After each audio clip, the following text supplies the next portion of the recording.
8 to be great. The 8 traits successful people have in common. Number 2, work. You know, when I was interviewing all these successful people, they kept telling me how hard they worked. And I remember standing there thinking, geez, another comment about work? Why don't they tell me the real secret to their success? Then finally I realized hard work is a real secret to their success. All successful people work very hard. Martha Stewart said to me, I'm a real hard worker. I work and work and work all the time. Media tycoon Rupert Murdoch said it's all hard work. Nothing comes easily. But I have a lot of fun. Did he say fun? Yes, successful people have fun working. That's why I say they're not really workaholics, they're workaholics. Jim Pattison, chairman of the Jim Pattison Group, is a workaholic. He says, business is my recreation. I'd rather go to our factories and meet with our people than go to the beach, I can tell you that. Dave Lavery, the NASA whiz who builds those robots for Mars, said to me, we work our fingers to the bone, but it doesn't seem like work. It's fun. It's what we want to do. We don't want to put things down and go home. Bill Gates is a workaholic. Even after he was a multimillionaire, he worked most nights until 10 p.m. and only took 2 weeks off in 7 years. And he probably spent them on his computer. Oprah is a workaholic. She says, I'd never see daylight. I'd come into work at 5:30 in the morning when it was dark and leave at 7 or 8 when it was dark. I'm a workaholic. And over the years, I've gone through many days and even weeks without much sleep just because I was having so much fun. And I got to admit, at times like that, you say to yourself, am I the only one working this hard? Because there's a myth that comes easy to some people. You turn on the TV, nobody's working that hard. A guy like Chris Rock stands up on stage, tells a few jokes. What's hard about that? But even Chris says, I wasn't the funniest guy growing up, but I was the guy who worked on being funny the hardest. Trust me, I've interviewed over 500 successful people. Not one of them said it came easy, even though they were doing what they loved. And we tend to underestimate work and overestimate talent. But in the end, work tops talent. Arthur Benjamin, America's best math whiz, said to me, I think numbers and I have always gotten along, but I'm sure my talent is just due to the time and hours and work that I've put into it.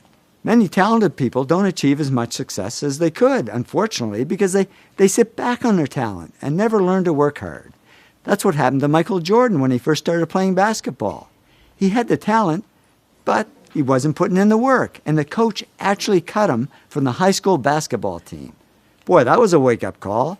He says, I was very disappointed. I started working on my game the day after I was cut. And he soon became the hardest working player in basketball, who made fun of the other players who weren't working hard. And that hard work is what made him the greatest basketball player of all time. So I'd say the real gift isn't talent, it's the ability to work hard. And we tend to underestimate work and overestimate smarts. But in the end, work wins over smarts. In fact, many successful people aren't the smartest.